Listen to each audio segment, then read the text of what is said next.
माद्यस्य यतोऽन्वयादितरतश्चार्थेष्वभिघ्नस्वराट् तेने ब्रह्महृदाय आदिकवये मुह्यन्ति यं सूरयः तेजो वारिमृदां यथा विनिमयो यत्र त्रिसर्गो मृषा धाम्ना स्वेन सदा निरस्तकुहकं सत्यं परं धीमहि आसीदुदारगुणवारिधिरप्रमेयो नारायणः परतमः परमात्स एकः संशान्तसंविदखिलं जठरे निधाय लक्ष्मीभुजान्तरगतस्वरतोऽपि चाग्रे अभ्रमं भङ्गरहितमजडं विमलं सदा आनन्दतीर्थमतुलं भजे तापत्रयापहं रमानिवासोचितवासभूमिः सन्न्यायरत्नावलिजन्मभूमिः वैराग्यभाग्यो मम पद्मनाभतीर्थामृताब्धिः भवताद्विभूत्यै विद्यासिद्धान्तदुर्ध्वान्तविध्वंसनविचक्षणः जयतीर्थाख्यतरणिः भासतां नो हृदम्बरे कंसध्वंसि पदाम्भोजसंसक्तो हंसपुङ्गवः ब्रह्मण्यगुरुराजाख्यो वर्ततां मम मानसे तं वन्दे नरसिंहतीर्थनिलयं श्रीव्यासराट्पूजितं ध्यायन्तं मनसा नृसिंहचरणं श्रीपादराजं गुरुम्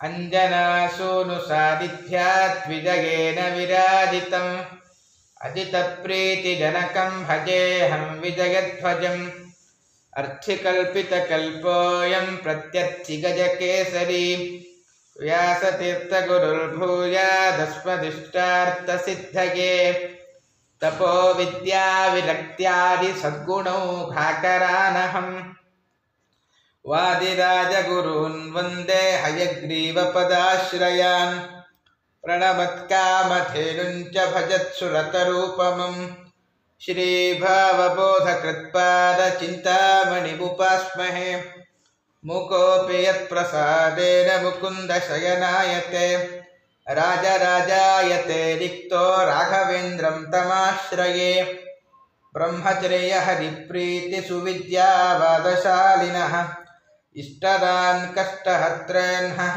विद्यामान्यान् मुनीन् नुमः तपस्वाध्यायशुश्रूषा कृष्णपूजारतं मुनिं विश्वेशमिष्टदं वन्दे परिव्राट्चक्रवर्तिनं पूर्णप्रज्ञशतपाद्मराजमन्दिरवर्धकं श्रीविज्ञाननिधिं नौमि वेदविज्ञानदर्शकम् आपादमौलिपर्यन्तं गुरूणामाकृतिं स्मरेत् तेन विघ्नाः प्रणश्यन्ति सिद्ध्यन्ति च मनोरथाः श्रीगुरुभ्यो नमः।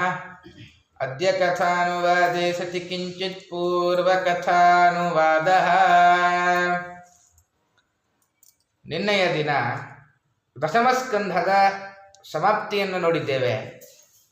ಏಕಾದಶ ಸ್ಕಂಧ ಆರಂಭ ಮಾಡ್ತಾರೆ ವೇದವ್ಯಾಸರು. ಭಾಗವತಕ್ಕೆ ಒಂದು ದೊಡ್ಡ ಸ್ಥಾನ, ಈ ಸ್ಕಂಧಕ್ಕಂತೂ ಅತಿ ಉಚ್ಚ ಮಟ್ಟದ ಸ್ಥಾನ ಕೊಡ್ತಾರೆ ಜ್ಞಾನಿಗಳು. ಯಾಕೆಂದರೆ ಉಳಿದ 10 ಸ್ಕಂಧ ಒಂದಿಷ್ಟು ಕಥಾನಕವನ್ನು ಹೇಳುವ ಮೂಲಕ ಸಂದೇಶಗಳನ್ನು, ಭಾಗವತ ಧರ್ಮದ ಪ್ರಸರಣೆಯನ್ನು ಮಾಡುವ ಉದ್ದೇಶ ಹೊಂದಿದೆ. ಈ ಸ್ಕಂಧ ಹೆಚ್ಚು ಕಥೆ ಕಡಿಮೆ, ಸ್ವಲ್ಪ ತತ್ವಗಳು ಬಹಳ. ಹಾಗಾಗಿ ನಾವು ನಮ್ಮ ಬುದ್ಧಿಯನ್ನು ಒಂದು ಸ್ವಲ್ಪ ಬೇರೆ ಹಂತಕ್ಕೆ, ಒಂದು ಕಡೆ ನಾವು ಕೇಳಿದ್ದೇವೆ, ಅಶರೀರವಾಣಿ ಕೇಳುವಾಗ ನಮಗೆ ಇರಲಿಲ್ಲ. ಯಂತ್ರಗಳಿಲ್ಲದ ಮಾಂತ್ರಿಕರು ತಮ್ಮ ಬುದ್ಧಿಯನ್ನು ಒಂದು ಹಂತಕ್ಕೆ ಸಮತಟ್ಟು ಮಾಡಿ ತಮ್ಮ ಮೈಂಡನ್ನು ಒಂದು ಮಟ್ಟಕ್ಕೆ ಟ್ಯೂನ್ ಮಾಡಿದಾಗ ಅಶರೀರವಾಣಿ ಕೇಳಿಸ್ತಾ ಇತ್ತು ಅಂತಾರೆ ವ್ಯಾಖ್ಯಾನಕಾರರು. ಹಾಗೆ ಉಳಿದ ಸ್ಕಂಧದ ಏನು ದೃಷ್ಟಿಕೋನ ಇದೆಯೋ ಒಂದು ಸ್ವಲ್ಪ ವಿಭಿನ್ನ ದೃಷ್ಟಿಕೋನವನ್ನು ನಾವು ಈ ಸ್ಕಂದದಲ್ಲಿ ಕಾಣಬೇಕು. ಇದಕ್ಕೆ ಮನೋವಿಜ್ಞಾನ ವರ್ಧಕ ಅಂತಲೂ ನಾವು ನಾಮಕರಣ ಮಾಡಬಹುದಂತೆ. ಯಾಕೆಂದರೆ ದೇಹವನ್ನು ಹುರಿಗೊಳಿಸುವುದರಲ್ಲಿ ರಕ್ತನಾದ ಮನುಜ ಮನೋವಿಕಾಸಕ್ಕೆ ಹೆಚ್ಚು ಗಮನ ಕೊಡಲ್ಲ. ಆದರೆ ಭಾಗವತ ಧರ್ಮದ ನಿರೂಪಣೆಯನ್ನು ಹೆಜ್ಜೆ ಹೆಜ್ಜೆಗೂ ಮಾಡುವ ಮೂಲಕ ಮನೋವಿಕಾಸಕ್ಕೆ ಒಂದು ಹೊಸ ಸಂಪ್ರದಾಯ, ಇಡೀ ಶಾಸ್ತ್ರ ಪ್ರಪಂಚದಲ್ಲೇ ಮನೋವಿಕಾಸಕ್ಕೆ ನಾಂದಿ ಹಾಡಿರ್ತಾರೆ ವೇದವ್ಯಾಸರು. ಇಲ್ಲಿ ವಿಶೇಷವಾಗಿ ನಾಂದಿ ಹಾಡಿದ್ದಾರೆ. ಮುಖ್ಯವಾಗಿ ಜಯಂತಿಯೋಪಾಖ್ಯಾನ, ಕೃಷ್ಣ ಉದ್ಧವರ ಸಂವಾದ ಅನೇಕ ಭಾಗ ಇದೆ. ಶುರುವಾಗುವ ಹಿನ್ನೆಲೆ ಏನು ಅಂದರೆ, ಯಾದವರ ವಿನಾಶದಿಂದ ಆರಂಭವಾಗಿ ಕೃಷ್ಣನ ಮಹಾಪ್ರಸ್ಥಾನದಲ್ಲಿ ಕೊನೆಯಾಗುವ ಸ್ಕಂಧ, ಮಧ್ಯದಲ್ಲಿ ಮನೋವಿಕಾಸಕ್ಕೆ ಸಂಬಂಧಪಟ್ಟ ಹಾಗೆ ತತ್ವಗಳನ್ನು ವೇದವ್ಯಾಸರು ನಿರೂಪಣೆ ಮಾಡ್ತಾರೆ. ಕೃತ್ವಾ ದೈತ್ಯವಧಂ ಕೃಷ್ಣ ಸರಾಮೋ ಯದುಭಿರ್ವೃತಃ ಭುವೋವತಾರಯನ್ ಭಾರಂ ಜವಿಷ್ಠಂ ಜನಯನ್ ಕಲಿಂ. ಶುಕಾಚಾರ್ಯರು ಒಂದು ಸ್ವಲ್ಪ ಸಂಗತಿ ಹೇಳ್ತಾರೆ. ಬಲರಾಮರು ಎಲ್ಲ ಯಾದವರು ಕೌರವರಿಗೆ ಮತ್ತು ಪಾಂಡವರಿಗೆ ಬಲು ಅನಿವಾರ್ಯವಾದ ಕಲಹ ಉಂಟಾಗಿದೆ. ಪರಮಾತ್ಮನೇ ಕಲಹ ಉಂಟು ಮಾಡಿಸಿ ಭೂಭಾರವನ್ನು ಸ್ವಲ್ಪ ಪರಮಾತ್ಮ ಕಡಿಮೆ ಮಾಡಿದ್ದಾನೆ. ಆದರೂ ಪರಮಾತ್ಮನಿಗೆ ತೃಪ್ತಿಯಾಗಲಿಲ್ವಂತೆ. ಭೂಭಾರ ರಾಜಪೃತನಾಂ ಯದುಭಿರ್ನಿರಸ್ಯ ಗುಪ್ತೈಶ್ವಬಾಹುಭಿರಚಿಂತಯದ ಪ್ರಮೇಯಃ ಮನ್ಯೇವನೇರ್ನನುಗತೋಪ್ಯಗತೋರ್ಹಿ ಭಾರೋ ಯದ್ಯಾದವಂ ಕುಲಮಹೋ ಅವಿಷಹ್ಯಮಾಸ್ತೆ. ಪರಮಾತ್ಮ ಒಂದು ಹಂತಕ್ಕೆ ಆಲೋಚನೆ ಮಾಡ್ತಾನೆ. ಜರಾಸಂಧಾದಿ ರಾಜರ ಸೈನ್ಯವನ್ನು ನಾನೇ ಅಪರೋಕ್ಷವಾಗಿ ಪರೋಕ್ಷವಾಗಿ ನಾಶ ಮಾಡಿಸಿದ್ದೇನೆ. ಆದರೆ ಕಲಿಯುಗ ಆರಂಭವಾಗಬೇಕು.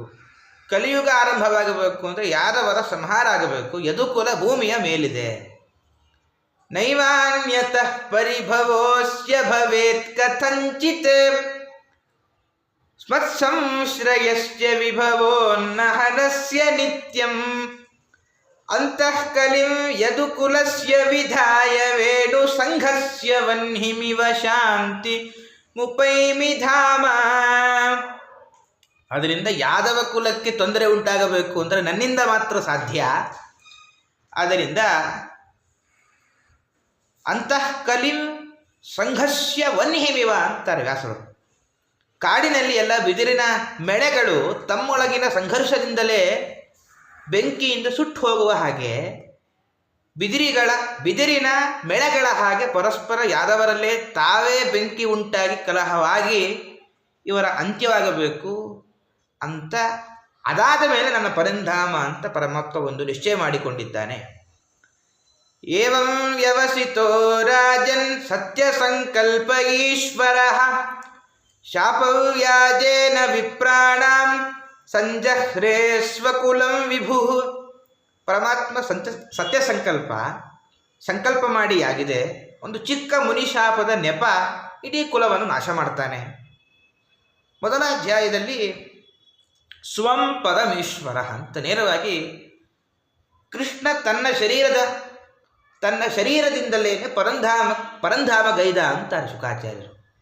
ಆಗ ಪರೀಕ್ಷಿತ್ ರಾಜ ಪ್ರಶ್ನೆ ಮಾಡ್ತಾನೆ. ಬ್ರಹ್ಮಣ್ಯಾನಾಂ ವದಾನ್ಯಾನಾಂ ನಿತ್ಯಂ ವೃದ್ಧೋಪಸೇವಿನಾಂ ವಿಪ್ರಶಾಪಃ ಕತಮಭೂತ್ ವೃಷ್ಣೀನಾಂ ಕೃಷ್ಣಚೇತಸಾಂ. ಎಲ್ಲ ಯಾದವರು ಭಕ್ತರು, ಉದಾರಿಗಳು, ಕೃಷ್ಣನಲ್ಲೇ ಮನಸ್ಸಿಟ್ಟವರು. ಬ್ರಾಹ್ಮಣರ ಶಾಪ ಹೇಗೆ ಬಂತು? ಎನ್ನಿಮಿತ್ತೋ ಯದೋ ಶಾಪೋ ಯಾದೃಶೋ ದ್ವಿಜಸತ್ತಮ ಕಥಮೇಕಾತ್ಮನಾಂ ಭೇದ ಏತತ್ ಸರ್ವಂ ವದಸ್ವಮೇ. ಅವನು ಒಟ್ಟು 3 ವಿಷಯ ನಂಗೆ ಗೊತ್ತಾಗಬೇಕು ಅಂತ ಕೇಳ್ತಾನೆ. ಮೊದಲು ಯದುಕುಲಕ್ಕೆ ಶಾಪ, ಎಂತಹ ಶಾಪ, ಏಕೆ ಬಂತು, ಮತ್ತು ಐಕಮತ್ಯದಿಂದ ಇದ್ದ ಆ ಯದುಗಳಲ್ಲಿ ಅಂತಃಕಲಹ ಹೇಗೆ ಆರಂಭವಾಯಿತು ಅಂತ 3 ಘಟನೆಗಳನ್ನು ಸವಿಸ್ತಾರವಾಗಿ ನಿರೂಪಣೆ ಮಾಡಿ ಅಂತ ಪರೀಕ್ಷಿತ್ ರಾಜರು ಶುಕಾಚಾರ್ಯರಿಗೆ ಕೇಳಿದಾಗ ಶುಕಾಚಾರ್ಯರು ಆ ಘಟನೆಯನ್ನು ಆರಂಭ ಮಾಡ್ತಾರೆ.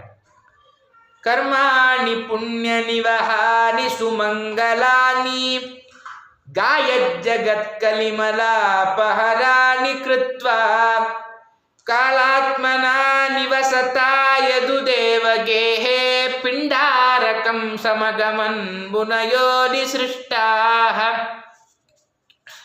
ಪರಮಾತ್ಮ ಎಂಥವನು ಅಂದರೆ ಕರ್ಮಾಣಿ ಪುಣ್ಯ ನಿವಹಾನಿ ಸುಮಂಗಲಾನಿ. ಯಾರು ಪರಮಾತ್ಮನ ಪುಣ್ಯಕರವಾದ ಮಹಿಮೆಯನ್ನು ಹಾಡಿ ಹೊಗಳುತ್ತಾರೋ ಅವರ ಎಲ್ಲ ಕಲಿಮಲವನ್ನು ಕರ್ಮಗಳನ್ನು ಪರಮಾತ್ಮ ನಾಶ ಮಾಡ್ತಾನೆ. ಆ ಪರಮಾತ್ಮನ ಪ್ರೇರಣೆಯಾಗಿದೆ ಎಲ್ಲ ಮುನಿಗಳು ಪಿಂಡಾರಕ ಅಂತ ಒಂದು ಕ್ಷೇತ್ರ, ಅಲ್ಲಿ ಎಲ್ಲರ ಸಮಾಗಮ ಆಗುತ್ತೆ. ಪಿಂಡಾರಕ ಅಂದರೆ ಒಂದು ದ್ವಾರಕೆಯ ಸಮೀಪದಲ್ಲೇ ಇದ್ದ ಸಮುದ್ರ ತೀರದ ಒಂದು ಕ್ಷೇತ್ರ. ಪಿಂಡೋದ್ಧಾರ ಅನ್ನುವಂಥ ಇನ್ನೊಂದು ನಾಮಕರಣವು ಆ ಕ್ಷೇತ್ರಕ್ಕೆ ಪ್ರಾರ್ಥನೆ ಮಾಡಿದ್ದಾರೆ.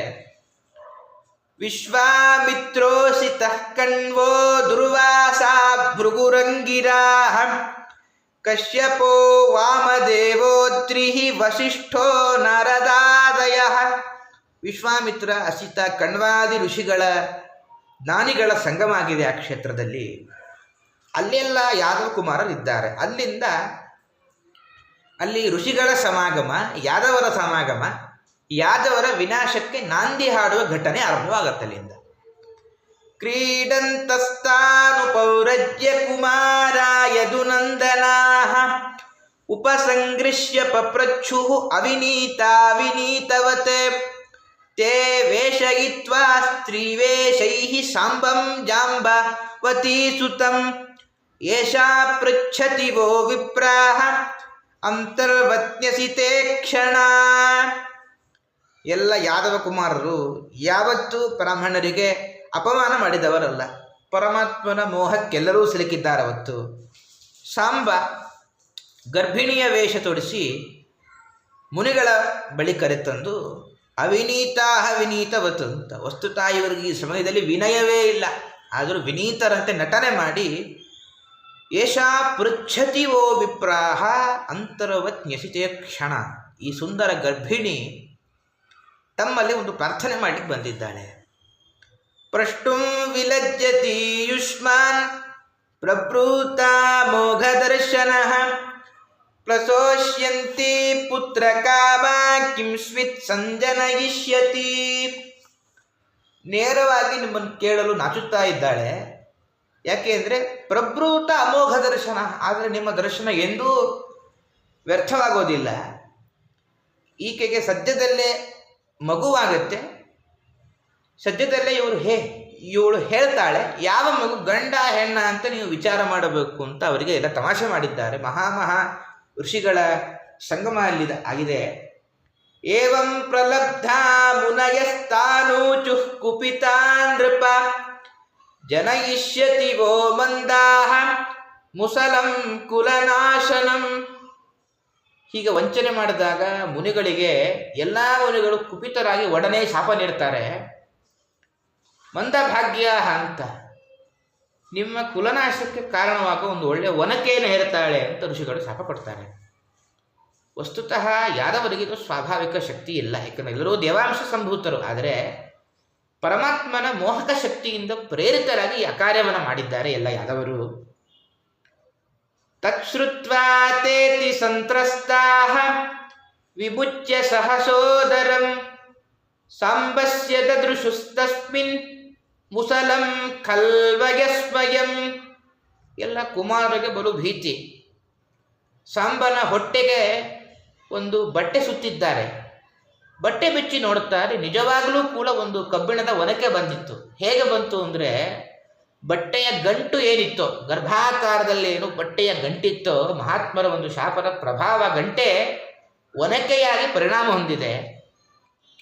ಕಿಂಕೃತಂ ಮಂದ ಭಾಗ್ಯೈರ್ನಃ ಕಿಂ ವದಿಷ್ಯತಿ ನೋ ಜನಾಃ ಇತಿ ವಿಫಲಿತಾ ಗೇಹಾನಾದಾಯ ಮುಸಲಂ ಯಯುಃ. ಎಲ್ಲರಿಗೂ ಕೂಡ ಭಯದ ಭೀತಿ ಕಾಡ್ತಾ ಇದೆ. ಭಯ ವಿಫಲರಾಗಿ ವಿಚಾರ ಮಾಡ್ತಾ ಇದ್ದಾರೆ. ನಾವೆಂಥ ಮಂದಭಾಗ್ಯರು, ನಮ್ಮಿಂದ ಇಡೀ ಯಾದವ ಕುಲಕ್ಕೆ ಕಲಂಕ ತರುವ ಕೆಲಸ ಆಗಿದೆ. ಜನ ನಮ್ಮನ್ನು ಏನು ಅಂದುಕೊಳ್ತಾರೆ ಅಂತ ಒನಕೆ ನೆತ್ತಿಕೊಂಡು ಮನೆಗೊಯ್ದಿದ್ದಾರೆ. ಆ ಎಲ್ಲ ಯಾದವ ಕುಮಾರರು. ತಂ ಚೋಪನೀಯ ಸದಸಿ ಪರಿಮ್ಲಾನ ಮುಖಶ್ರಿಯ ರಾಜ್ಞೆ ಆವೇದಯಾಂಚಕ್ರುಹು ಸರ್ವ ಯಾದವ ಸನ್ನಿಧೌ.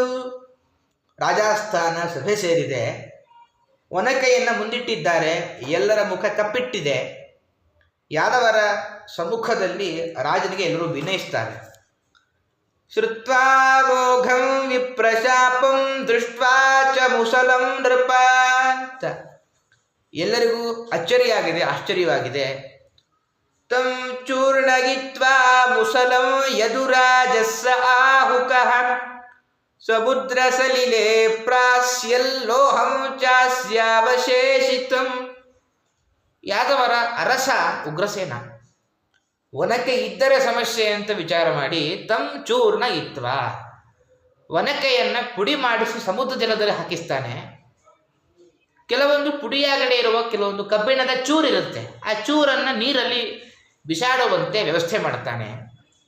ಇಲ್ಲಿ ಮಹಾಭಾರತ ಇನ್ನೊಂದಿಷ್ಟು ವಿಷಯಗಳನ್ನು ಹೇಳುತ್ತೆ. ಇದಾದ ಮೇಲೆ ಉಗ್ರಸೇನ, ಬಲರಾಮ, ಕೃಷ್ಣ ಮತ್ತು ಅಕ್ರೂರ 4 ಜನ ಸೇರಿ ಒಂದು ಘೋಷಣೆ ಮಾಡ್ತಾರೆ. ದ್ವಾರಕೆಯಲ್ಲಿ ಮದ್ಯಪಾನ ಮಾಡಬಾರದು ಅಂತ ನಿಷೇಧ. ವಸ್ತುತಃ ರಾಜರಿಗೆ ಮದ್ಯಪಾನದಲ್ಲಿ ಅವಕಾಶ ಇತ್ತು, ಆ ಕಾಲದಲ್ಲಿ ಯಾದವರಿಗೆ ಅವಕಾಶ ಇತ್ತು. ಆದರೆ ಇದಾದ ಮೇಲೆ ಮದ್ಯಪಾನವನ್ನು ನಿಷೇಧ ಮಾಡ್ತಾರೆ ಸಾರ್ವತ್ರಿಕವಾಗಿ. ಯಾಕೆಂದರೆ ಬಲರಾಮನು ಮಾಡೋ ಘೋಷಣೆ ಶೂಲಂ ಪ್ರಾಪ್ನೋತಿ ಅಂತಾರೆ. ಮದ್ಯಪಾನ ಮಾಡುವ ವ್ಯಕ್ತಿ ಶೂಲಕ್ಕೆ ಏರಿಸ್ತೇನೆ ಅಂತ ಬಲರಾಮನ ಘೋಷಣೆಯೂ ಸೇರಿತ್ತು. ಆದರೆ ಕೊನೆಗೆ ಇವರೇ 26 ವರ್ಷ ಆದಮೇಲೆ ಮದ್ಯಪಾನ ಮಾಡ್ತಾರೆ. ಪರಮಾತ್ಮನ ಸಂಕಲ್ಪ ಎಷ್ಟು ಅಮೋಘ, ಋಷಿಗಳ ಸಂಕಲ್ಪ ಎಷ್ಟು ವ್ಯರ್ಥವಾಗಲ್ಲ ಅಂತ ನಾವು ಈ ಪ್ರಸಂಗದಲ್ಲಿ ವಿಚಾರ ಮಾಡಬೇಕು. ಇಷ್ಟಾಗಿದೆ. ಕಶ್ಚಿನ್ ಮತ್ಸ್ಯೋಗ್ರಶೀಲೋಹಂ ಚೂರ್ಣಾನಿ ತರಲೈಸ್ತತಃ ಉಹ್ಯಮಾನಾನಿ ವೇಲಾಯಾಂ ಲಗ್ನಾನ್ಯಾಸನ್ ಕಿಲೈರಕಾಹ. ಆ ಕಬ್ಬಿಣದ ತುಂಡನ್ನು ಸಮುದ್ರಕ್ಕೆ ರಾಜ ಹಾಕಿಸಿದ್ದಾನೆ. ಒಂದು ಮೀನು ನುಂಗಿದೆ. ಈ ಒನಕೆಯ ಪುಡಿಗಳೇನಿತ್ತು ಸಮುದ್ರದ ಅಲೆಗಳು ಹೊತ್ತು ತಂದು ತೀರಲ್ಲದ ಹಾಕಿವೆ. ಆಸನ್ ಕಿಲೈರಕಾಹ, ಏರಕ ಅನ್ನುವಂತಹ ಒಂದು ಆನೆ ಹುಲ್ಲಿನ ಉದ್ಭವ ಆಗತ್ತೆ. ಮತ್ಸ್ಯೋ ಗೃಹೀತೋ ಮತ್ಸ್ಯಘ್ನೈರ್ಜಾಲೇನಾದ್ಯೈ ಸಹಾರ್ಣವೇ ತಸ್ಯೋದರಗತಂ ಲೋಹಂ ಶಲ್ಯೇಶುಂ ಲುಬ್ಧಕೋ ಕರೋತ್. ಆ ಮೀನೇನಿತ್ತು, ಒಂದು ಕಡೆ ಮೀನುಗಾರರು ಬಲೆ ಬೀಸಿದ್ದಾರೆ. ಆ ಮೀನುಗಳೊಟ್ಟಿಗೆ ಆ ಮೀನು ಕೂಡ ಯಾವುದು ಕಬ್ಬಿಣದ ಚೂರನ್ನು ನುಂಗಿತ್ತೋ ಆ ಮೀನು ಸಿಕ್ಕಿಬಿದ್ದಿದೆ. ಆ ಕಬ್ಬಿಣದ ತುಂಡು ಜರ ಅಂತ ಒಬ್ಬ ಬೇಡನ ಕೈ ಸೇರುತ್ತೆ, ಬಾಣದ ತುದಿಯಾಗತ್ತೆ. ಭಗವಾನ್ ಜ್ಞಾತ ಸರ್ವಾರ್ಥ ಈಶ್ವರೋಪಿ ತದನ್ಯಥಾ ಕರ್ತುಂ ನೈಚ್ಛದ್ವಿಪ್ರಶಾಪಂ ಕಾಲರೂಪ್ಯನ್ವಮೋದತ. ಭಗವಾನ್ ಜ್ಞಾತ ಸರ್ವಾರ್ಥ, ಪರಮಾತ್ಮನಿಗೆ ಎಲ್ಲವೂ ವಿದಿತ. ಶಾಪವನ್ನು ಹುಸಿಗೊಳಿಸುವ ಸಾಮರ್ಥ್ಯವೂ ಪರಮಾತ್ಮನಿಗಿತ್ತು. ಆದರೆ ಕಾಲಸ್ವರೂಪಿಯಾದ ತಾನೇ ಪ್ರೇರಣೆ ಕೊಟ್ಟು ಶಾಪ ಕೊಡಿಸಿದ್ದಾನೆ. ಅದನ್ನು ಹುಸಿ ಮಾಡಬೇಕು ಅಂತ ಅವನಿಗೆ ಬಯಕೆ ಆಗಲಿಲ್ಲ. ಹಾಗೇ ನಡೀಲಿ ಅಂಥೇಳಿ ಅದಕ್ಕೆ ಪರಮಾತ್ಮ ಅಪ್ಪಣೆ ಕೊಟ್ಟಿದ್ದಾನೆ. ಇಲ್ಲಿಗೆ ಯಾದವರ ವಿನಾಶಕ್ಕೆ ಉಪಾಯವಾದ ಶಾಪವನ್ನು ನಿರೂಪಣೆ ಮಾಡಿ ಮುಂದೆ ನೇರವಾಗಿ ಜಾಯಂತೆಯೋಪಾಖ್ಯಾನ ಆರಂಭ ಮಾಡ್ತಾರೆ. ಶ್ರೀ ಶುಕೌವಾಚ ಗೋವಿಂದ ಭುಜ ಗುಪ್ತಾಯಾಂ ದ್ವಾರಕಾಯಾಂ ಕುರುದ್ವಃ ಅವಾಚ್ಛಿನ್ನಾರದೋ ಭೀಕ್ಷ್ಣಂ ಕೃಷ್ಣೋಪಾಸನಲಾಲಸಃ. ಪರಮಾತ್ಮ ದ್ವಾರಕೆಯನ್ನು ಆಳ್ತಾ ಇದ್ದಾನೆ, ಸುರಕ್ಷಿತವಾಗಿದೆ ದ್ವಾರಕೆ. ನಾರದ ಅಭೀಷ್ಣಂ ಕೃಷ್ಣೋಪಾಸನ ಲಾಲಸ. ನಾರದದ ಸಾಮಾನ್ಯ ಮೇಲಿಂದ ಮೇಲೆ ಸಂಚಾರ ತುಂಬ ಜಾಸ್ತಿ. ಕೃಷ್ಣನನ್ನು ನೋಡಬೇಕು ಅಂತ ಬಂದು ಮೇಲೆ ಮೇಲೆ ವಾಸ ಮಾಡ್ತಾ ಇದ್ದಾರೆ. ಕೋನು ರಾಜನ್ನಿಂದ್ರಿಯವಾನ್ ಮುಕುಂದ ಚರಣಾಂಬುಜಂ ನ ಭಜೇತ್ ಸರ್ವತೋ ಮೃತ್ಯುರುಪಾಸ್ಯ ಮಮರೋತ್ತಮೈಃ. ಶುಕಾಚಾರ್ಯರು ಅಂತಾರೆ, ರಾಜ ಇದೇನು ಆಶ್ಚರ್ಯ ಅಲ್ಲ. ಯಾಕೆ ಅಂದರೆ ಎಲ್ಲ ದೇವೋತ್ತಮರು ಪರಮಾತ್ಮನ ಚರಣ ಕಮಲವನ್ನು ಉಪಾಸನೆ ಮಾಡ್ತಾರೆ. ಅಂದಮೇಲೆ ಸರ್ವತೋ ಮೃತ್ಯು, ಎಲ್ಲೆಡೆ ಮೃತ್ಯು ಭಯವುಳ್ಳ ವ್ಯಕ್ತಿಗಳು ಆ ಚರಣ ಕಮಲದ ಸೊಬಗನ್ನು ಸವಿಯಬಲ್ಲ ಕಣ್ಣನ್ನು ಪರಮಾತ್ಮ ಕೊಟ್ಟ ಮೇಲೆ ಯಾರೂ ಕೂಡ ಆ ಸವಿಯನ್ನು ಸವಿಯದೆ ಪರಮಾತ್ಮನನ್ನು ಭಜಿಸದೆ ಯಾರೂ ಕೂಡ ಇರೋದಿಲ್ಲ. ಈ ರೀತಿಯಾಗಿ ಒಮ್ಮೆ ನಾರದರ ಆಗಮನವಾಗಿದೆ. ತಮೇಕದಾತು ದೇವರ್ಷಿಂ ವಸುದೇವೋ ಗೃಹಾದತಂ ಅರ್ಚಿತಂ ಸುಖಮಾಸೀನಂ ಅಭಿವಂದ್ಯೇದಮಬ್ರವೀತ್. ಒಮ್ಮೆ ನಾರದರು ಬಂದಿದ್ದಾರೆ, ವಸುದೇವರು ಸತ್ಕಾರ ಮಾಡ್ತಾರೆ. ಈಗ ನಾರದರ ಆಗಮನ ಯಾಕೆ ಅಂದರೆ, ನಾರದ ಎಂಬ ಒಂದು ಶಬ್ದವೇ ನಾರದರ ಆಗಮನದ ಹಿಂದಿನ ಔಚಿತ್ಯವನ್ನು ನಿರೂಪಣೆ ಮಾಡುತ್ತೆ. ನಾರಂ ದ್ಯತಿ ನಾರಂ ದದಾತಿ ಇತಿ ನಾರದ. ವಸುದೇವನ ಅಜ್ಞಾನ ಪರಿಹಾರ ಮಾಡಿ ಜ್ಞಾನ ಪ್ರಾದುರ್ಭಾವ ಆಗಬೇಕು. ಯಾಕೆ ಅಂದರೆ ಕೃಷ್ಣ ನನ್ನ ಮಗ ಅಂತ ಮೋಹ ವಸುದೇವನನ್ನು ಬಿಟ್ಟು ಹೋಗ್ತಾ ಇಲ್ಲ. ವಸ್ತುತಃ ಅವನು ಕಶ್ಯಪ ಮೂಲ ರೂಪದಲ್ಲಿ, ಆದರೂ ಕೂಡ ನನ್ನ ಅಂತ ಮೋಹ ಬಂದರೆ ಜೀವನ ಹಾಳಾಗತ್ತೆ. ಈ ಮೋಹದ ಆವರಣವನ್ನು ಸರಿ ಮಾಡಬೇಕು ಅಂತ ಹೇಳಿ ನಾರದರು ಇಲ್ಲಿ ಬಂದಿದ್ದಾರೆ. ಈ ಪ್ರಸಂಗ ಇನ್ನೊಂದು ಅಭಯ ಕೊಡುತ್ತೆ ಅಂತಾರೆ ವ್ಯಾಖ್ಯಾನಕಾರರು. ಯೋಗ್ಯರಾದ ಸಜ್ಜನರಿಗೆ ತುಂಬ ಜ್ಞಾನೋಪದೇಶಕ್ಕೆ ಕಾಯ್ತಾ ಇರ್ತಾರೆ. ಎಷ್ಟೇ ಜ್ಞಾನೋಪದೇಶ ಆದರೂ ಕೂಡ ಕೆಲವು ಬಂದ ಸ್ವಾಭಾವಿಕ ಗೊಂದಲಗಳಿಗೆ ಪರಿಹಾರವಾಗೋದಿರಲ್ಲ. ಯೋಗ್ಯವಾದ ಕಾಲ ಬಂದಾಗ ಯೋಗ್ಯವಾದ ಗುರುಗಳು ನಿಮ್ಮನ್ನು ಹುಡುಕಿಕೊಂಡೇ ಬರ್ತಾರೆ. ನಾರದರ ಹಾಗೆ ಚಿಂತೆ ಬೇಡ ಅಂತ ಸಾತ್ವಿಕರಾದ ಸಜ್ಜನರಿಗೆ ಒಂದು ಅಭಯವನ್ನು ನೀಡುವ ಒಂದು ಉದ್ದೇಶವೂ ಕೂಡ ಈ ಘಟನೆಯಲ್ಲಿದೆ. ಮತ್ತು ವಸುದೇವ ಎಂಥವ ಅಂದರೆ, ವಸುದೇವ ಅಂತ ಶಬ್ದ ಅಂದರೆ ಸತ್ವ ಪ್ರಚುರವಾದ ಮನಸ್ಸುಳ್ಳವ ಅಂತ. ಪುತ್ಥಳಿ ಚಿನ್ನ ಅವನ ಒಳಗೆ ಇತ್ತು. ಒಂದು ಕರಡಿಕೆ ಅಡ್ಡ ಇದೆ, ಆ ಬಾಗಿಲನ್ನು ತೆರೆಯಬೇಕು. ಆ ಕೆಲಸ ಮಾತ್ರ ಮಾಡಿದ್ದು ನಾರದರು. ಮೇಲ್ನೋಟಕ್ಕೆ ಒಂದು ವ್ಯಾಖ್ಯಾನಕಾರರು ನಾರದರ ವ್ಯಕ್ತಿತ್ವದ ಬಗ್ಗೆ ಒಂದು ಮಂದಾಶಂಕೆಯನ್ನು ಪರಿಹಾರ ಮಾಡ್ತಾರೆ. ನಾರದರಿಗೆ ಎಲ್ಲ ಮಂದಬುದ್ಧಿಗಳು ಮಾಡುವ ಆಕ್ಷೇಪ ಚಾಡಿಕೋರ ಅಂತ ಆಕ್ಷೇಪ ಮಾಡ್ತಾರೆ. ನಾರದರಂತ ವ್ಯಾಖ್ಯಾನಕಾರ ಅಂತಾರೆ, ನಾರದರು ಎರಡು ಕೆಲಸ ಮಾಡುತ್ತಾರೆ. ಮುಚ್ಚಿದ ಎರಡು ಇಂದ್ರಿಯಗಳನ್ನು ಉದ್ಘಾಟನೆ ಮಾಡುವ ಕೈಂಕರ್ಯದಲ್ಲಿ ನಾರದರು ಮಗ್ನರು. ಯಾವ ಎರಡು ಕೈಂಕರ್ಯ ಅಂದರೆ, ಯಾವುದು ಮುಚ್ಚಿದೆ ಅಂದರೆ ಕಿವಿ ಕಣ್ಣು ಎರಡು ಮುಚ್ಚಿದೆ ಅಂತ. ಕಿವಿ ತೆರೆಸಿ ಕಣ್ಣನ್ನು ತೆರೆಸುವ ಕೆಲಸ ಮಾಡುವುದು ನಾರದರು. ಆದ್ದರಿಂದ ಈ ಉದ್ದೇಶ ಅವರಿಗಿತ್ತು. ಬಂದಿದ್ದಾರೆ. ಅಭಿವಂದ್ಯೇದ ಮಬ್ರವೀತ್, ಸುಖಮಾಸೀನಂ, ಸತ್ಕಾರ ಮಾಡ್ತಾನೆ ವಸುದೇವ. ಸತ್ಕಾರ ಹೇಗಿರಬೇಕು ಅಂದಾಗ ಮಹಾಭಾರತದಲ್ಲಿ ವಿದುರ ಒಂದು ಮಾತು ಹೇಳ್ತಾರೆ. ತೃಣಾನಿ ರುದಕಂ ಭೂಮಿ ವಾಕ್ವೈ ಚತುರ್ಥಿ ಅಂತ. ಬಂದವರಿಗೆ ಹುಲ್ಲು ಹಾಕಿ ನೀರು ಕುಡಿಸಬೇಕು. ಅಲ್ಲ, ಬಂದವರಿಗೆ ಹುಲ್ಲು ಹಾಕಿ ನೀರು ಕುಡಿಸಬೇಕು ಅಂದರೆ ಹಟ್ಟಿಯ ಪ್ರಾಣಿಗೋ ಬಂದ ಪ್ರಾಣಿಗೋ ಅಂತ ಸಂಶಯ ಬರುತ್ತೆ. ಅದಕ್ಕೆ ಹುಲ್ಲು ಅಂದರೆ ಆಸನ ಕೊಡಬೇಕು, ನೀರು ಕೊಡಬೇಕು. ವಾಕ್ವೈ ಚತುರ್ಥಿ, ಊಟ ಹಾಕದೆ ಹೋದರೂ ಚಿಂತೆ ಇಲ್ಲ, ಚಂದದ ಮಾತಾಡಬೇಕು ಅಂತಾನೆ ವಿದುರ. ಇಲ್ಲಿ ಅದೇ ಕೆಲಸ ವಸುದೇವ ಮಾಡಿದ್ದಾನೆ. ಅದಾದ ಮೇಲೆ ಮಧುಪರ್ಕ ಪಾನೀಯ ಕೊಡಬೇಕು. ಮಧುಪರ್ಕ ಅನ್ನೋದು ಮೊಸರು ಹಾಗೂ ಜೇನುತುಪ್ಪದಿಂದ ಮಿಶ್ರಿತವಾದ ಒಂದು ಪಾನೀಯ. ಇಳವನ್ನು ಸ್ವೀಕಾರ ಮಾಡಿ ಅಭಿವಂದ್ಯ ಅಂತಾರೆ. ವಸುದೇವ ಅಭಿವಾದನ ಮಾಡಿದ್ದಾನೆ ಅಂತ ನಮಗೆ ನೀಡಿದ ಸಂದೇಶ. ಜ್ಞಾನಿಗಳು ಬಂದಾಗ ವಾದನ ಮಾಡಬಾರ್ದು, ಅಭಿವಾದನ ಮಾಡಬೇಕು. ಅಂದರೆ ಗೋತ್ರೋಚ್ಚಾರಣ ಪೂರ್ವಕ ನಮಸ್ಕಾರ ಮಾಡಬೇಕು ಅಂತಾರೆ ಅಭಿವಾದನ. ಇದು ತುಂಬ ಮಹತ್ವ ಉಂಟು. ಒಂದು ಕಡೆ ಪತಂಜಲಿ ಒಂದು ಕಡೆ ಹಾಸ್ಯ ಮಾಡ್ತಾನೆ. ಅಭಿವಾದನೆ ಹೇಗಿರಬೇಕು ಅಂದರೆ ಸ್ತ್ರೀಯರ ಥರ ಅಭಿವಾದನೆ ಮಾಡಬಾರ್ದು. ಅಂದರೆ ಸ್ತ್ರೀಯರಿಗೆ ಗೋತ್ರೋಚ್ಚಾರಣೆ ಮಾಡುವ ಅಧಿಕಾರವಿಲ್ಲ, ಆ ಥರ ಅಭಿವಾದನೆ ಮಾಡಬಾರ್ದು ಅಂತ ಹೇಳಿ ಅಭಿವಾದನಕ್ಕಷ್ಟು ಮಹತ್ವ ಇದೆ. ಈ ರೀತಿಯಾಗಿ ಅಭಿವಾದನ ಮಾಡಿದ್ದಾನೆ. ಆಗ ವಸುದೇವರು ಒಂದಿಷ್ಟು ಮಾತನ್ನು ಪ್ರಾರಂಭ ಮಾಡ್ತಾರೆ. ಭಗವನ್ ಭವತೋ ಯಾತ್ರಾ ಸ್ವಸ್ತಯೇ ಸರ್ವದೇಹಿನಾಂ ಕೃಪಣಾನಾಂ ಯಥಾ ಪಿತ್ರೋಃ ಉತ್ತಮ ಶ್ಲೋಕವರ್ತ್ಮನಃ. ಹರಿಯನ್ನು ಹೊಂದಲು ದಾರಿದೀಪ ಯಾರು ಅಂದರೆ ನಿಮ್ಮಂಥವರ ಸಂಚಾರ. ಹರಿಯನ್ನು ಹೊಂದಲು ನಮಗಿರುವ ದಾರಿದೀಪ. ಪಿತ್ರೋಃ ಯಥಾ ಕೃಪಣಾನಾಂ ಉತ್ತಮ ಶ್ಲೋಕವರ್ತ್ಮನಃ. ತಂದೆ ತಾಯಿಯ ಆಗಮನ ಮಕ್ಕಳ ಒಳ್ಳೆಯದಕ್ಕೆಷ್ಟು ಕಾರಣವಾಗುತ್ತೋ ನಿಮ್ಮ ಆಗಮನವು ಕೂಡ ನನ್ನ ಹಿತಕ್ಕೆ ಕಾರಣವಾಗಿದೆ ಅಂತ ಹೇಳಿ ಭೂತಾನಾಂ ದೇವಚರಿತಂ ದುಃಖಾಯ ಚ ಸುಖಾಯ ಚ ಸುಖಾಯೈವ ಹಿ ಸಾಧೂನಾಂ ತ್ವಾದೃಶಾಮಚ್ಯುತಾತ್ಮನ. ಇಲ್ಲಿಂದ ಒಂದು ಸ್ವಲ್ಪ ನಮ್ಮ ಬುದ್ಧಿಯನ್ನು ಸ್ವಲ್ಪ ಬೇರೆ ಹಂತಕ್ಕೆ ಟ್ಯೂನ್ ಮಾಡಿಕೊಳ್ಳಲು ಆರಂಭ ಮಾಡಬೇಕಾದ ಪ್ರಸಂಗ ಆಗುತ್ತೆ. ಆಚಾರ್ಯರು ಹೆಜ್ಜೆ ಹೆಜ್ಜೆಗೂ ವ್ಯಾಖ್ಯಾನ ಮಾಡ್ತಾರೆ. ಮೇಲ್ನೋಟಕ್ಕೆ ಅವರ ಮಾತು ನೋಡಿದ್ರೆ ದೇವತೆಗಳಿಗೆ ಭೂತಾನಾಂ ದೇವಚರಿತಂ ಅಂತಾನೆ ವಸುದೇವ. ದೇವತೆಗಳಿಗೆ ಕಾರುಣ್ಯ ಕಡಿಮೆ. ಯಾಕೆ ಅಂದರೆ ದೇವತೆಗಳು ವ್ಯಕ್ತಿನಿಷ್ಠವಾಗಿ ನೋಡಲ್ಲ, ವಸ್ತುನಿಷ್ಠವಾಗಿ ನೋಡ್ತಾರೆ ದೇವತೆಗಳು. ಆದ್ದರಿಂದ ಯಾಕೆ ಅಂದರೆ ಆದರೆ ಸಾಧುಗಳಿಗೆ ಹಾಗಲ್ಲ. ತ್ವಾದೃಶಾನ ಅಚ್ಯುತಾತ್ಮನ.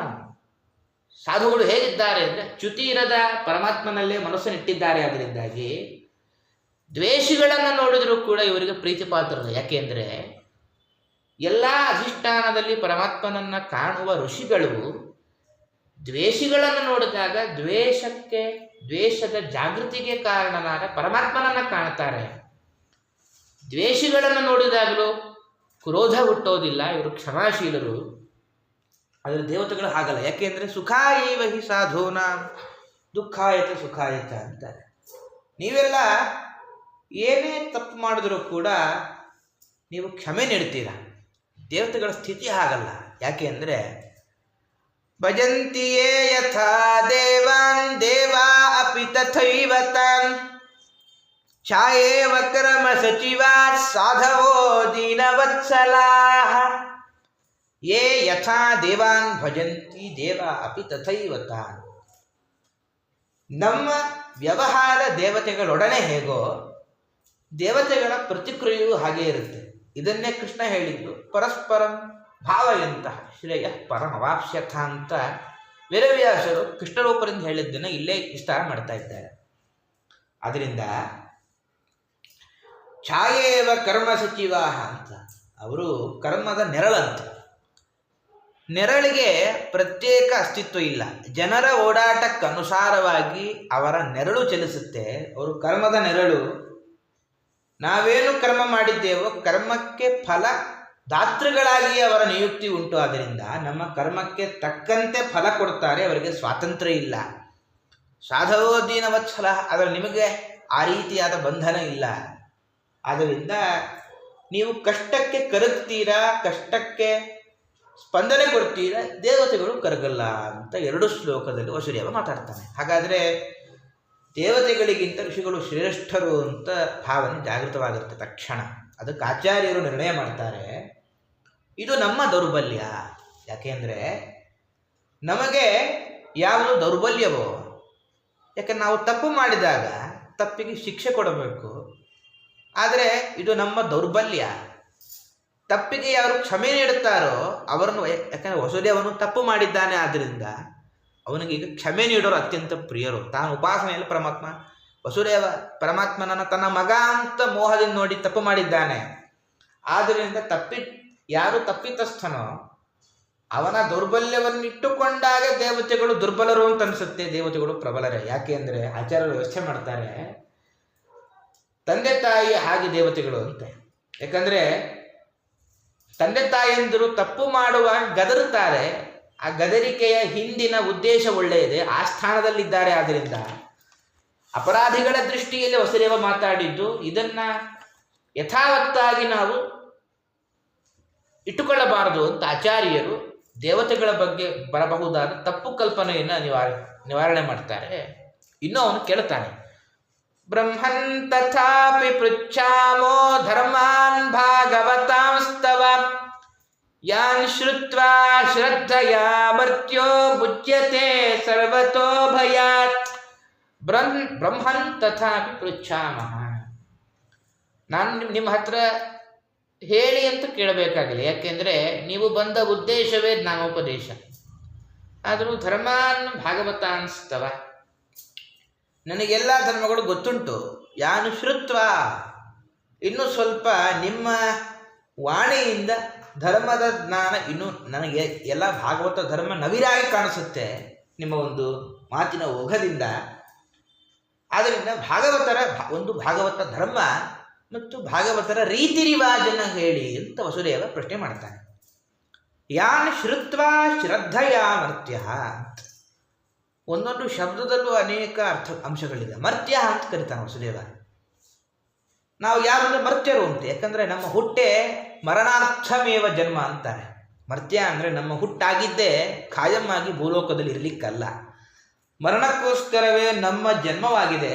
ಆದ್ದರಿಂದ ಏನಾದರೂ ಶ್ರದ್ಧೆಪೂರ್ವಕವಾಗಿ ಕೇಳಬೇಕು ಅಂತಂದರೆ ಎರಡು ರೀತಿಯಾಗಿ ಕೇಳುವ ವರ್ಗ ಇದೆ. ಒಂದು ಕೇವಲ ತಲಹರಟೆಯಿಂದ ಕೇಳುವ ವರ್ಗ, ಇನ್ನೊಂದು ಉದ್ದೇಶಪೂರ್ವಕವಾಗಿ ಅವರ ತಪ್ಪನ್ನು ಹುಡುಕಿ ಗಾಳಿ ಹಿಡಿದು ಕೇಳುವ ವರ್ಗ ಇದೆ.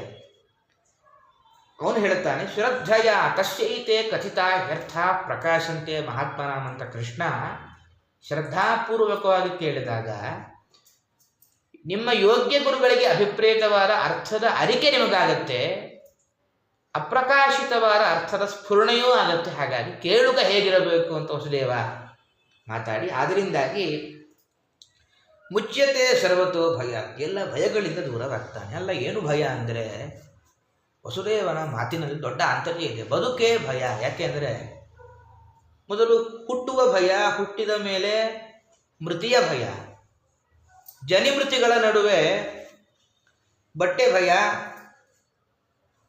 ಅದೂ ಇಲ್ಲ ಅಂದರೆ ಕಳ್ಳಕಾಕರ ಭಯ, ಎಲ್ಲ ಭಯಗಳ ಜಂಜಾಟವೇ ಜೀವನ ಅಂತ. ಹಾಗಾಗಿ ಮುಚ್ಯತೆ ಸರ್ವತೋ ಭಯ, ಈ ಭಯಗಳ ಜಂಜಾಟದಿಂದ ಪಾರಾಗುವ ಬಗೆಯನ್ನು ನೀವು ನನಗೆ ಹೇಳಿ ಅಂತ ವಸುದೇವರು ಪ್ರಾರ್ಥನೆ ಮಾಡ್ತಾರೆ. ಆವಾಗ ನಾರದರಿಗೆ ತುಂಬ ಖುಷಿಯಾಗುತ್ತೆ. ಯಾಕೆಂದರೆ ತುಂಬ ಕಾಲ ಇದ್ದಾರೆ, ಎಲ್ಲರೂ ಜ್ಞಾನಿಗಳೇ, ಪರಮಾತ್ಮನೂ ಜ್ಞಾನಿ, ಇವರ ಹತ್ತಿರ ಯಾರು ಕೇಳುಗರೇ ಇರಲಿಲ್ಲ. ಆಗ ನಾರದರು ಯಥಾ ವಿಚಿತ್ರ ವ್ಯಸನಾತ್ ಭವೇಸ್ಮಿನ್ ವಿಶ್ವತೋ ಭಯಾತ್ ಅಂತ ಹೇಳಿ ಮತ್ತೆ ಮತ್ತೆ ನೀವು ನನಗೆ ಉಪದೇಶ ಮಾಡಿ ಎಂದಾಗ, ತ್ವಯಾ ಪರಮ ಕಲ್ಯಾಣ ಪುಣ್ಯಶ್ರವಣ ಕೀರ್ತನ ಸ್ಮಾರಿತೋ ಭಗವಾನದ್ಯ ದೇವೋ ನಾರಾಯಣೋ ಮಮ. ಭೇಷ್ ಅಂತಾರೆ ನಾರದರು. ಯಾಕೆಂದರೆ ನಾರಾಯಣನನ್ನು ಮತ್ತೆ ಮತ್ತೆ ನಾನು ನೆನಪಿಸಿಕೊಳ್ಳುವ ಪ್ರಶ್ನೆಯನ್ನು ನೀನು ಮಾಡ್ತಾ ಇದ್ದೀಯಾ, ನಿನಗೆ ಕೃತಜ್ಞತೆ. ಯಾಕೆಂದರೆ ಲೋಕಾಭಿರಾಮವಾದ ಮಾತೇ ಬಹಳ, ಆದ್ದರಿಂದ ನನಗೆ ಒಂದು ಆತಂಕ ಇತ್ತು, ನಾನು ಎಲ್ಲಿ ದೇವರನ್ನು ಮರಿತೇನೆ ಅಂತ. ಆ ಆತಂಕವನ್ನು ನೀನು ಪರಿಹಾರ ಮಾಡಿದ್ದಿ, ಆದ್ದರಿಂದಾಗಿ ನಾನು ಭಗವಾನ್ ಅಂತಾರೆ. ಅಲ್ಲಿ ಮಮ ದೇವ ನಾರಾಯಣ ಅಂತ ಹೇಳಿ ನಾರದರಿಗೆ ಅಧಿಕಾರ, ಇದು ನನ್ನ ದೇವರು ಅಂತ ಈ ಮಟ್ಟಕ್ಕೆ ಏರಬೇಕು ಅಂತ ಸಂದೇಶ ಅಂತಾರೆ. ನನ್ನ ದೇವರು ಅಂತ, ನನ್ನ ಅನ್ನುವ ಒಂದು ಈ ಮಟ್ಟಕ್ಕೆ ಮಾತಾಡುವ ರೀತಿಯಲ್ಲಿ ನಾವು ತಯಾರಾಗಬೇಕು. ಅದಕ್ಕೆ ಪೀಠಿಕೆಯನ್ನು ನಾರದರು ಮೊದಲೇ ಹಾಕಿದ್ದಾರೆ. ಇದರ ಉದ್ದೇಶ ಏನು ಅಂತ. ಭಗವಾನ್ ಅಂತಾರೆ. ಒಂದು ಭ ಅಂದರೆ ಆನಂದ, ಗ ಅಂದರೆ ಜ್ಞಾನ, ಜ್ಞಾನಾನಂದದಿಂದ ತುಂಬಿದ ಪರಮಾತ್ಮ ಅಂತ ಒಂದು ಅರ್ಥ. ಇನ್ನೊಂದು ತಮಾಷೆ ಇದೆ ಇಲ್ಲಿ. ಒಂದು ಭ ಆಧಾರ ಭಾವೇ ಅಂತ. ಭ ಅಂದರೆ ಭಾಹ ಅಂದರೆ ಸರ್ವಗುಣಾಧಾರ ಅಂತ. ಭಹ ಇತಿ ಗಮ್ಯತೆ ಇತಿ ಭಗಃ ಅಂತ. ಶ್ರುತಿಗಳಿಂದ ಪರಮಾತ್ಮ ಸರ್ವಗುಣಾಧಾರ ಅಂತ ತಿಳಿತಾನಂತಹ ಪರಮಾತ್ಮನನ್ನು, ಅವನ ಚಿಂತನೆಯನ್ನು ಮಾಡಬೇಕು. ಅತ್ರಾಪ್ಯುದಾಹರಂತೀವ ಮಿತಿಹಾಸಂ ಪುರಾತನಂ ಅಂತ ಹೇಳ್ತಾರೆ. ಈ ವಿಷಯದಲ್ಲಿ ನಾನು ನಿನಗೆ ಒಂದಿಷ್ಟು ವಿಷಯಗಳನ್ನು ಹೇಳ್ತೇನೆ. ಇದು ನಾನು ಹೊಸದಾಗಿ ಹೇಳಿದ್ದಲ್ಲ, ಅನೂಚಾರವಾಗಿ ಸ್ವಯಂಭೂಮ್ ಅನ್ನುವಂಥದ್ದಲ್ಲಾದ ಘಟನೆ. ನಾವು ಇರುವುದು ಮನ್ವಂತರ, ಎಲ್ಲಿ ಸ್ವಯಂಭೂಮ್ ಮನ್ವಂತರ ಮೊದಲ ಮನ್ವಂತರ, ತುಂಬ ದೊಡ್ಡ ಅಂತರ ಇದೆ. ಆವಾಗ ಆರ್ಷಭಾಣಾಂಚ ಸಂವಾದ, ಯಾರ ನಡುವೆ ಆದ ಸಂವಾದ ಅಂದರೆ ಜಾಯಂತೆಯರು ಅಂತ ನಿವಿರಾಜ, ಅವರಿಬ್ಬರ ನಡುವಿನ ಸಂವಾದ. ಅದು ಭಾಗವತ ಧರ್ಮದ ಬಗ್ಗೆಯೇ ಆಗಿದೆ. ನಾನು ಅದನ್ನು ನಿರೂಪಣೆ ಮಾಡುತ್ತೇನೆ ಅಂತ. ಇದಕ್ಕೆ ಜಾಯಂತೆಯೋಪಾಖ್ಯಾನ ಅಂತ ಹೆಸರಿದೆ. ವೃಷಭ ನನ್ನ ಜೈನರಿದ್ದು ಪರಮಾತ್ಮನ ಅವತಾರ. ಹೆಚ್ಚು ನಮ್ಮಲ್ಲಿ ಉಪಾಸನೆ ಇಲ್ಲ. ಜೈನರು ಆದಿತೀರ್ಥಂಕರ ಅಂತ ಉಪಾಸನೆ ಮಾಡ್ತಾರೆ. ಭ್ರಾಂತಿಯಿಂದ ಒಂದಿಷ್ಟು ವಂಶವನ್ನು ನಿರೂಪಣೆ ಮಾಡ್ತಾರೆ ಪ್ರಸಂಗವಶಾತ್. ಸ್ವಯಂಭೂಮನು ಅವರ ಮಕ್ಕಳು ಪ್ರಿಯವೃತ ಮಹಾರಾಜರು, ಅವರ ಮಗ ಆಗ್ನಿಧ್ರ, ಅವನ ಮಕ್ಕಳೇ ಋಷಭ. ಋಷಭ ನಾಮಕ ಪರಮಾತ್ಮನಿಗೆ 100 ಜನ ಮಕ್ಕಳಿದ್ದಾರೆ.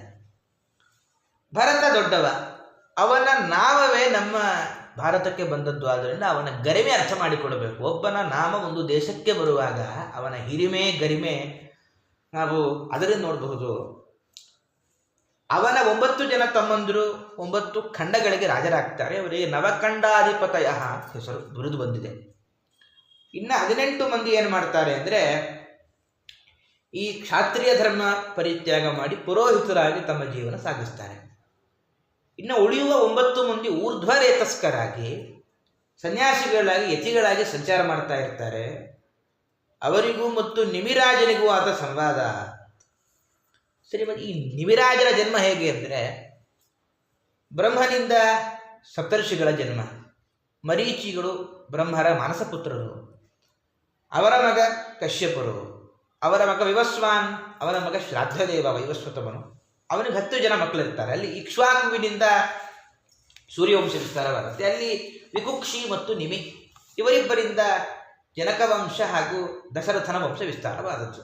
ರಾಮಾವತಾರಕ್ಕೆ ಇಕ್ಷ್ವಾಕು ನಾಂದಿ, ನಿಮಿರಾಜ ಅವನೇ ವಿದೇಹಸ್ಯ ಅಂತ ಹೇಳ್ತಾರೆ. ನಿಮಿರಾಜನೇ ವಿದೇಹ. ಹೆಚ್ಚು ನಾವು ಹಿಂದಿನ ಸ್ಕಂದಗಳನ್ನು ನೋಡಿದ್ದೇವೆ. ಅತಿ ದೊಡ್ಡ ಮಹಾಜ್ಞಾನಿ, ವಸಿಷ್ಠರಿಗೆ ಶಾಪ ಕೊಡ್ಲಿಕ್ಕೆ ಹೋದ ಮಹಾಪುಣ್ಯಾತ್ಮ ಈ ರಾಜ.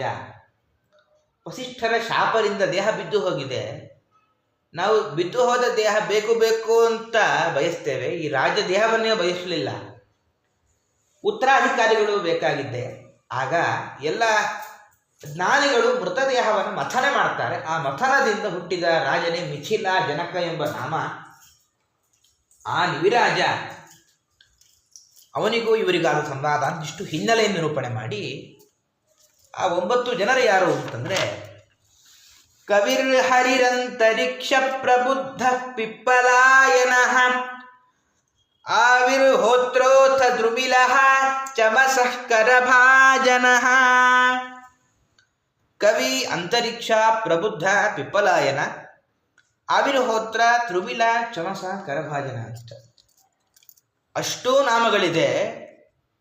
ಅಷ್ಟು ನಾಮದ ಹಿಂದೆ ಒಂದಿಷ್ಟು ಕಾರಣಗಳಿತ್ತು. ಕರಭಾಜನ ಅಂತಾರೆ ಒಬ್ಬ ದಾನಿಗಳಿಗಿದ್ದ ಹೆಸರು. ಅಂದರೆ ಕರವೇ ಪಾತ್ರೆಯಾಗಿತ್ತು ಇವರಿಗೆ.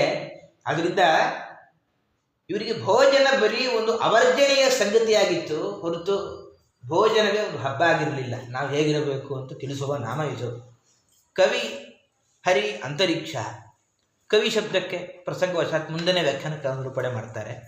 ಹರಿ ಅಂದರೆ ಎಲ್ಲರ ಅಜ್ಞಾನವನ್ನು ಪರಿಹಾರ ಮಾಡುತ್ತಾ ಇದ್ರು ಇವರು. ಅಂತರಿಕ್ಷ ಅಂದರೆ ಅಂತರಂಗದಲ್ಲಿ ಪರಮಾತ್ಮನನ್ನು ಕಂಡ ಜ್ಞಾನಿಗಳು. ಪ್ರಬುದ್ಧ, ನಿದ್ದೆಯಿಂದ ಎಚ್ಚೆತ್ತವ ಅಂತ. ಅಜ್ಞಾನದ ನಿದ್ದೆಯಿಂದ ಸರ್ವದಾ ಜಾಗದವಸ್ಥೆಯಲ್ಲಿ ಇವರಿದ್ದಾರೆ.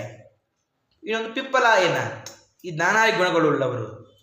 ಆವಿರ್ಹೋತ್ರ ಅಂತ ಹೆಚ್ಚು ಹವನಾದಿ ಕರ್ಮಗಳನ್ನು, ಜ್ಞಾನ ಮಾರ್ಗದ ಜೊತೆಗೂಡಿದ ಹವನಾದಿ ಕರ್ಮಗಳನ್ನು ನಿರೂಪಣೆ ಮಾಡ್ತಾ ಇದ್ದವರು. ದ್ರುಮಿಲ ಅಂದರೆ ಧೃತ ಮಿಲ ಅಂತ ಪದವನ್ನು ಬಿಡಿಸಿದಾಗ, ಧೃತ ಅಂದರೆ ವೇದಾರ್ಥಗಳನ್ನು ಹರಿಪರವಾಗಿ ವೇಗವಾಗಿ ಯೋಜನೆ ಮಾಡ್ತಾ ಇದ್ರು ಈ ಜ್ಞಾನಿಗಳು. ಚಮಸ ಅಂದರೆ ವೇದಾರ್ಥವನ್ನು ತಿಳಿಯುವ ಜ್ಞಾನಿಗಳಲ್ಲಿ ಶ್ರೇಷ್ಠರು ಅಂತ. ಕರಭಾಜನ ಅಂತ ಇಷ್ಟು 9 ಜನ ಜ್ಞಾನಿಗಳಿದ್ದಾರೆ. ಒಮ್ಮೆ ನಿಮಿರಾಜರ ರಾಜಧಾನಿಗೆ ಬಂದಿದ್ದಾರೆ. ಪ್ರಾಯ ಇದು ನೇಪಾಳದ ಭೂಭಾಗ. ನಾವೇನೀಗ ಜನಕಪುರಿ ಅಂತ ಕೇಳ್ತೇವೋ ಆ ಪ್ರಸಂಗಕ್ಕೆ 9 ಜ್ಞಾನಿಗಳು ಇವರ ಜ್ಞಾನ ಪ್ರದಾನಕ್ಕಾಗಿಯೇ ಬಂದಿದ್ದಾರೆ. ತಾನ್ ದೃಷ್ಟ್ವಾ ಸೂರ್ಯ ಸಂಕಾಶಾನ್ ಮಹಾಭಾಗವತಾನ್ ನೃಪ ಯಜಮಾನೋಗ್ನಯೋ ವಿಪ್ರಾಹ ಸರ್ವಯೇವೋಪತಸ್ಥಿರೇ. ಸೂರ್ಯ ಸಂಕಾಶಾನ್, ಸೂರ್ಯನಂತೆ ಬೆಳಗ್ತಾ ಇದ್ದಾರೆ. ಎಲ್ಲ ರಾಜ, ಎಲ್ಲ ಋತ್ವಿಜರು ಇವರನ್ನು ಸ್ವಾಗತ ಮಾಡ್ತಾ ಇದ್ದಾರೆ. ಅತ ಆತ್ಯಂತಿಕಂ ಕ್ಷೇಮಂ ಪೃಚ್ಛಾಮೋ ಭವತೋ ನಘಾಃ ಸಂಸಾರೇಸ್ಮಿನ್ ಕ್ಷಣಾರ್ಧೋಪಿ ಸತ್ಸಂಗಶ್ಯೇವ ಧಿರ್ನೃಣ. ನೇರವಾಗಿ ಪ್ರಶ್ನೆ ಕೇಳೋದು. ಮೋಕ್ಷ ಸಾಧನ ಹೇಗೆ ಮಾಡಬೇಕು? ಯಾಕೆಂದರೆ ಸಂಸಾರೇಸ್ಮಿನ್ ಕ್ಷಣಾರ್ಧೋಪಿ ಸತ್ಸಂಗ ಶಿವಧಿರ್ನೃಣ. ಸಂಸಾರದಲ್ಲಿ ಅರೆಕ್ಷಣ ಸಿಗುವ ಸಜ್ಜನರ ಒಡನಾಟ ಮಾನವರಿಗೆ ದೊಡ್ಡ ನಿಧಿ ಸಿಕ್ಕಿದ ಹಾಗೆ. ಅದರಿಂದ ಮೋಕ್ಷ ಸಾಧನೆ ಹೇಗೆ ಮಾಡಬೇಕು? ಧರ್ಮಾನ್ ಭಾಗವತಾನ್ ಬ್ರೂತ ಯದಿನ ಶ್ರುತಯೇ ಕ್ಷಮಂ. ಭಾಗವತ ಧರ್ಮದ ಬಗ್ಗೆ ನೀವು ಹೇಳ್ರಿ. ಒಂದು ಸೌಜನ್ಯತೆಯನ್ನು ಅರ್ಥ ಮಾಡಿಕೊಳ್ಳಬೇಕು ರಾಜನದು. ಯದಿನ ಶ್ರುತಯೇ ಕ್ಷಮಂ, ಕೇಳುವ ಅಧಿಕಾರ ಇದ್ದರೆ ನೀವು ಹೇಳಿ, ಇಲ್ಲದಿದ್ದರೆ ಅದು ನನ್ನ ದೌರ್ಭಾಗ್ಯ ಅಂತ ಭಾವಿಸ್ತೇನೆ. ಇನ್ನೊಂದು, ಕೇಳುವ ಅಧಿಕಾರ ಇರುತ್ತೆ, ಆದರೆ ಕೇಳಿ ಗ್ರಹಿಸಬಲ್ಲೆನಾಗಬೇಕು. ನಾನು ಗ್ರಹಿಸುವ ಸಾಮರ್ಥ್ಯ ನನ್ನಲ್ಲಿ ಇರದೇ ಹೋದರೆ ಹೇಳುವುದು ಕೇಳುವುದು ವ್ಯರ್ಥ. ಆದ್ದರಿಂದ ನಾನು ಗ್ರಹಿಸಬಲ್ಲೆನಾದರೆ ಕೇಳುವ ಅಧಿಕಾರವಿದ್ದರೆ ಹೇಳಿ ಅಂತಾನೆ. ಆವಾಗ ಕ್ರಮವಾಗಿ 9 ಜನರು ಕೂಡ ಉಪದೇಶ ಮಾಡ್ತಾರೆ. ಯಥಾಶಕ್ತಿ 9 ಜನರ ಉಪದೇಶ ತುಂಬ ವಿಸ್ತೃತವಾಗಿದೆ. ಯಥಾಶಕ್ತಿ ಕೆಲವು ಭಾಗವನ್ನು ನಾವು ತದಾಪ್ನೋತು ಗುರುರ್ಮಮ ಶ್ರೀಕೃಷ್ಣಾರ್ಪಣಮಸ್ತು.